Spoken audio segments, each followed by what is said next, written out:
ఓకేనా? చెప్పు తెగుద్ది. బండి దిగు. మళ్ళా చీప్ చెప్పులు ఎందుకు వేసుకొని తిరుగుతున్నావు?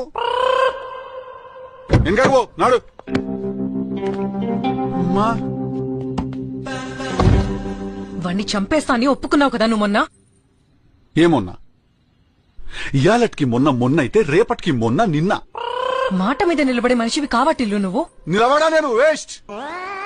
నేను మస్తు మాట్లాడతా. నేను మోస్ట్ లూజ్ మనిషిని. నేను తాగక ముందు 30 చెప్తా, తాగినాక 90 చెప్తా. నేను నెక్స్ట్ డే పొద్దుగాల మర్చిపోతా. అసలు నాతో పెట్టుకోకూర్రి, అసలు మాట్లాడుకురు మనుషులు నాతోని. నువ్వు పారిపోతే ఈ మిషన్ పరిస్థితి ఏంటి? మిషన్ మిషన్ అంటే నీ మిషన్ కు ఒక ఇంటర్మిషన్ లేదుగా అక్క. ఏంది మిషన్ మిషన్? నాకు చేత కాదురా అంటే టెన్షన్. టిలు, నువ్వు కంట్రీ సిటిజన్ కాదా? Why not? I'm not a normal citizen. In fact I'm a tax paying citizen. నేను 10,000 జీతానికి 12,000 ట్యాక్స్ కడుతున్నా రాధిక. నేను అదేంది ఇప్పటికి అర్థమైతే లేదు నాకు.